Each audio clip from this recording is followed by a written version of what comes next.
Hello friends and welcome back to my channel. इस video में मैं आपको बताऊंगी इंटर्नशाला का पार्ट 2 जो मैंने अपना एक्सपीरियंस गेन किया था। मैंने पार्ट 1 ऑलरेडी बताया था जिसमें मैंने अपने वर्स्ट एक्सपीरियंस या कुछ स्कैम्स के बारे में बात की थी। अब इस वीडियो में मैं आपको बताऊंगी कि क्या क्या एडवांटेजेस है इंटर्नशाला पे, उन सब चीज़ों के बारे में ही हम बात करेंगे। तो फर्स्ट होता है जो मुझे सबसे बेस्ट चीज़ इंटर्नशाला की लगती है वो है प्रॉपर सिस्टम। अब जब आप सिलेक्ट हो जाते हैं इंटर्नशाला पे, आप किसी कंपनी में अप्लाई करते हैं तो सिलेक्ट हो जाते हैं, तो आपको घर पे ही सारा चैट बॉक्स में आपका कम्युनिकेशन हो जाएगा। मैं आपको दिखाती हूँ मेरी फर्स्ट इंटर्नशिप जब मैंने चैट की थी उनसे, तो मेरा जो भी कम्युनिकेशन था उनसे सारा कुछ चैट पे इंटर्नशाला पे हो गया था। जो भी गूगल फॉर्म की लिंक आती है, जो भी चीज़ें होती है वो इंटर्नशाला पे ही हो जाता है आपका, जब तक आप सिलेक्ट नहीं होते। अब सेकंड इंटर्नशिप की मैं आपको एक स्क्रीनशॉट दिखाती हूँ जहाँ पे मेरा कम्युनिकेशन उधर से ही हुआ था, चैट बॉक्स से ही हुआ था इंटर्नशाला के, और वो भी बहुत अच्छे से हो गया था। अब एक बोनस टिप मैं आपको ये दूंगी कि आप अगर मेरी ये वाली चैट देखेंगे तो आपको लग रहा होगा कि मैं कितने बार उनको मैसेज कर रही थी और वो रिप्लाई नहीं दे रहे थे, बट ऐसा इसलिए होता है उन्होंने फिर मुझे आंसर दिया वापस कि वो दूसरे कैंडिडेट्स को भी एवेल्युएट कर रहे हैं, उसके बाद वो हमें बताएंगे कि मैं सिलेक्ट हुई हूँ या नहीं हुई हूँ।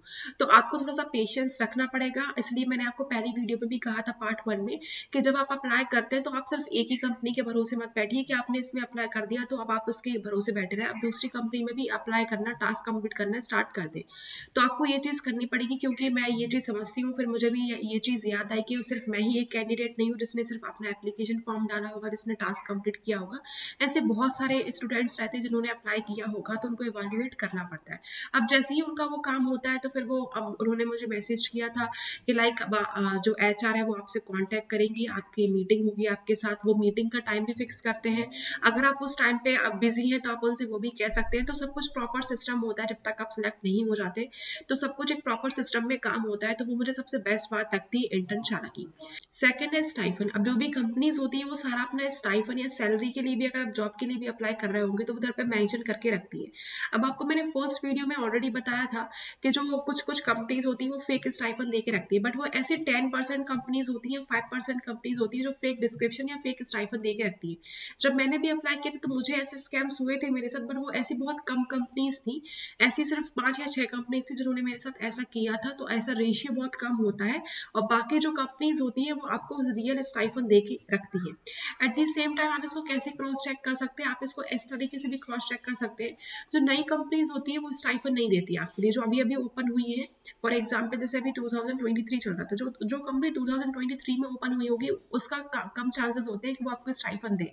लेकिन जो कंपनी थोड़ी पुरानी है, लाइक 2020 से काम कर रही है या 2017 से काम कर रही है, वो आपको स्टाइफन जरूर देगी। तो आप ऐसे क्रॉस चेक भी कर सकते हैं उस कंपनी के लिए, उसका इंस्टाग्राम पेज देख के भी आप क्रॉस चेक कर सकते हैं कि वो आपको स्टाइफन देगी या नहीं देंगे।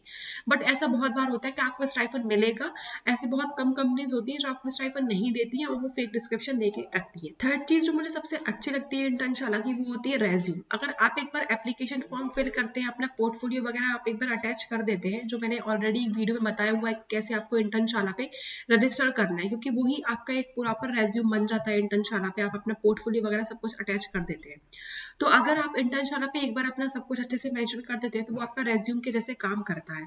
अब मुझे सबसे अच्छी बात ये लगती है कि अब मुझे बार बार अपना रेज्यूम अटैच नहीं करना पड़ेगा, मैं डायरेक्ट अप्लाई कर सकती हूँ। तो आप डायरेक्ट अप्लाई कर सकते हैं, आपको बार बार अपना रेज्यूम नहीं डालना पड़ेगा या आपको अपना रेज्यूम अपडेट नहीं करना पड़ेगा। आप एक बार एप्लीकेशन फॉर्म फिल करेंगे तो आपको उस एप्लीकेशन फॉर्म में अपना नाम डालते हैं, पोर्टफोलियो मेंशन करते हैं, तो आपका सब कुछ वो मेंशन हो जाता है, वो एक आपका रेज्यूम के जैसा काम करता है।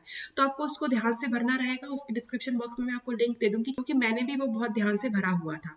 अब उसमें क्या होता है, अगर आपको अपडेट करना है तो आप वापस जाकर उसको अपडेट भी कर सकते हैं। फॉर एग्जाम्पल अभी मुझे अपडेट करना होगा तो मैं उसको वापस जाके अपडेट कर सकती हूँ। अब वो चीज़ मुझे बहुत ज़्यादा ईजी लगती है और फ्रेंडली लगती है कि मुझे ज़्यादा टाइम इन्वेस्ट नहीं करना पड़ता है। अगर एक बार मैंने अच्छे से रेज्यूम बना लिया, अगर उसको अच्छे से फिल कर दिया, तो मुझे बार बार उस चीज़ को अटैच नहीं करना पड़ेगा, वो डायरेक्ट मैं अप्लाई कर सकती हूँ डिफरेंट कंपनीज में। तो ये कुछ पॉइंट्स थे जो मुझे अच्छे लगते हैं इंटर्नशाला के। आई होप आपको वीडियो पसंद आई होगी, तो please like, comment and subscribe करना ना भूलें, and thanks for watching my video.